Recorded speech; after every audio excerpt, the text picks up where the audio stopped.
Yeah, no handouts today because that's just the way it turned out. And this is only last week's handout. Fooled you. Well, there will be a handout afterwards, but save that. Okay, so I'm stuck with reading from my phone. I hate doing that. All right, John 16.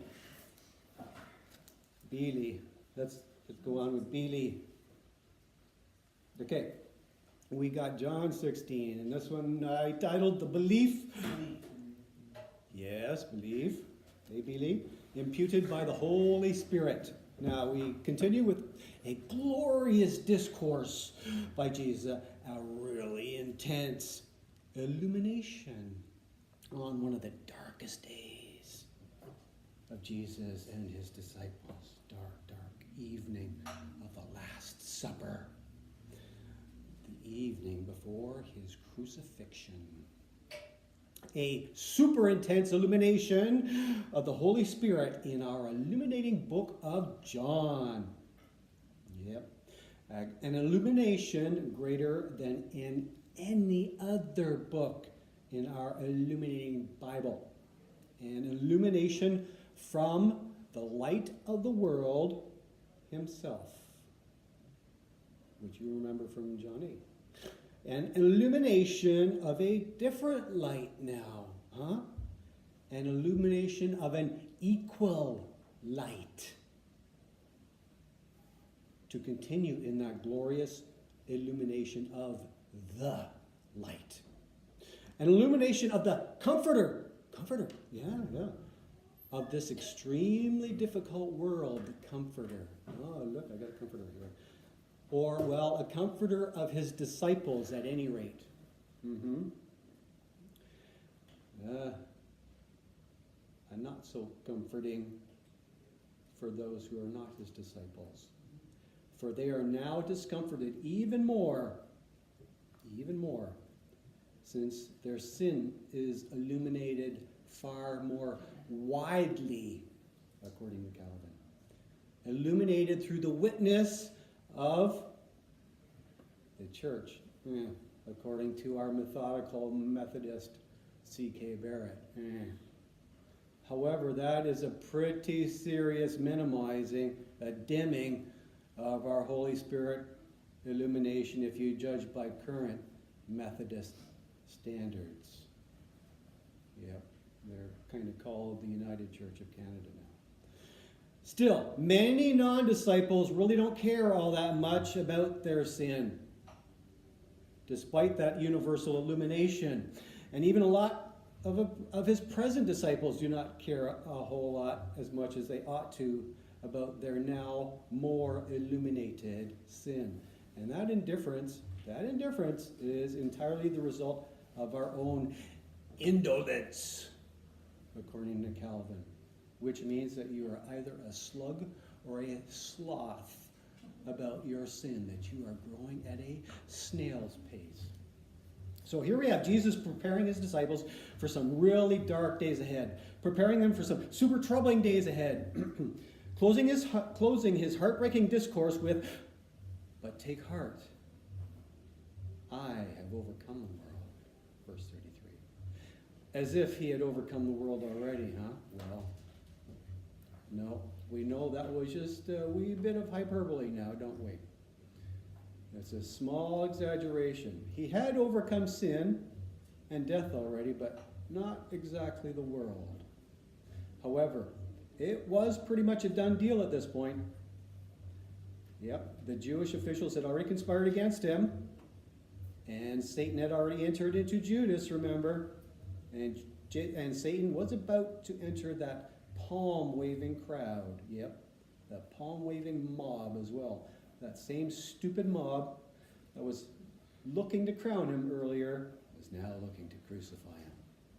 So Satan's fate was virtually sealed. Satan and his power over this wicked world was about to be overcome, as we shall see in future chapters. Now, in this glorious discourse,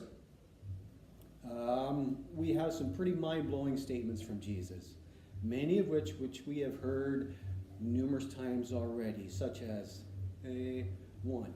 the belief that Jesus is all-seeing in verse 30, the necessity of belief in verse 31,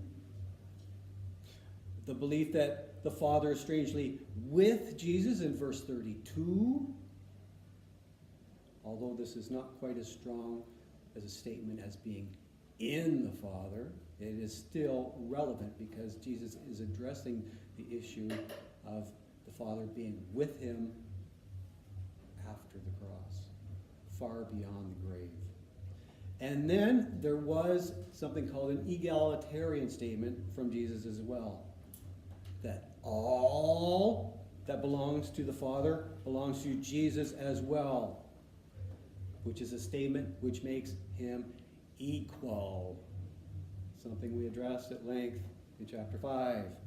But mostly now we have this fantastic illumination of the Holy Spirit, an illumination which we have heard of just briefly before in chapter 3.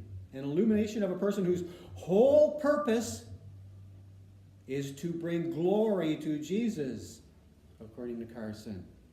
But that's a slight exaggeration as well, because the Father is also glorified by sending his Son, and the Spirit is also glorified in his complementary role in this matter. So, let's unpack this highly compressed, what is called compressed illumination then. The Holy Spirit illumination of verses 7 to 15. An illumination which is a fundamental ground of conviction, sin, righteousness, and judgment, according to our fundamentally sound verity. And everyone does indeed know sin. John speaks to that fatal condition of ours in his very first chapter of the first letter of John, if you care to read that one, saying that those that deny their sinfulness are simply liars and not worth talking to, really. You can read that in 1 John 1:10. Talking them is simply not a worthwhile endeavor. It's like talking to Teflon. The talk of sin will simply not stick to them. And then we have this fantastic illumination of righteousness in verse 8, of only Jesus being right in the sight of the Father, and of our righteousness being totally dependent on him. And then finally, we have this fantastic illumination from the Holy Spirit with respect to judgment in verse 11. Eternal judgment is in view here. The bitter illumination that the world presently stands condemned. We read about that in John 3:18. And this is a profoundly wrong, this applies to our profoundly wrong and perverse world entirely, according to Carson. And it applies to us as well. And then we have this wonderful assurance that the Holy Spirit will guide believers into all truth. What? Well, at least guide the disciples in truth anyways, up to this point. Guide them into more truth than others, of course. Yeah, guide some of his disciples into more truth than others, but guide them into the fundamentals at any rate. He will guide disciples into the fundamentals, not necessarily all truth that exists. And his disciples will be kept in the truth of God, according to Calvin. Kept? Yep. This is a truism that Reformed folks call the preservation of the saints. Remember that graphic we had last week? That TULIP acronym? Yep. Guess what we got? Yep. So that's the final point of that TULIP acronym. The preservation of the saints, P, right? And and this is a point that unfortunately too many believers disagree with. Very often they seem to think after they have sinned that they have lost their salvation. And it leads them to a period of severe melancholy, depression. They used to call that melancholy way back when, because they seem to think they have lost their salvation. They seem to think that's actually possible, as if they're in charge of their own salvation in the first place. Back then, people would commit suicide as a result because they thought they lost their salvation, and the Catholic Church would not bury them as a result. The Catholic Church believed that suicide was the unforgivable sin. Catholics are pretty much illiterate, it seems. That's not the unforgivable sin. So, we're going to address one final verse of this chapter. Verse 24, we addressed it in quizzing already. One final difficulty in this highly cryptic and enigmatic chapter, according to Carson. So, here we're going to address verse 24, which says that his disciples have not asked for anything in his name, which is not exactly right now, is it? Not exactly right, since the disciples asked him not to go back to Jerusalem, for one thing. They asked him that in John 11, right? Not to go back, since they knew that it would likely be his very last trip there.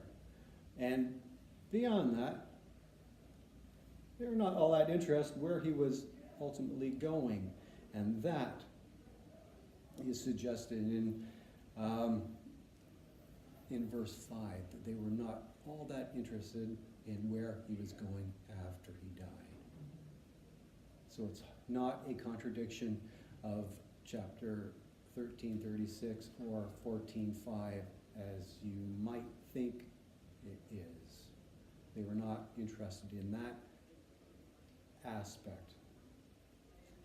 And then we have the supplementary point of that verse 24 of ask and you will receive from Jesus. Something that always isn't the case either, is it? It's not always the case. Clearly there are some conditions or caveats involved here.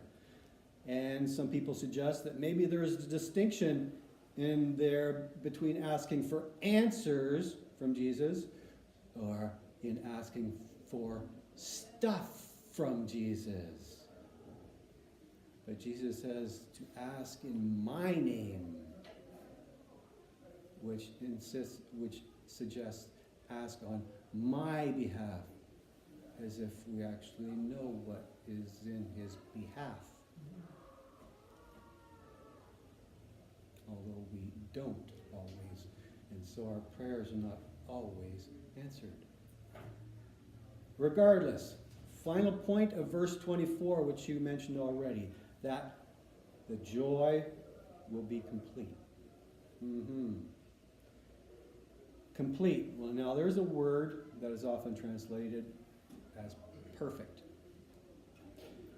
Anyways, your joy in Jesus will be made complete eventually, not necessarily right away. No. And it's not necessarily going to be completed in the way you hoped for or the way you expected.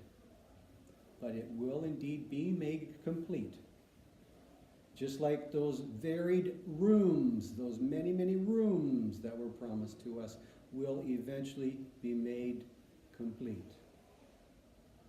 Just like this lesson is now complete. Just believe.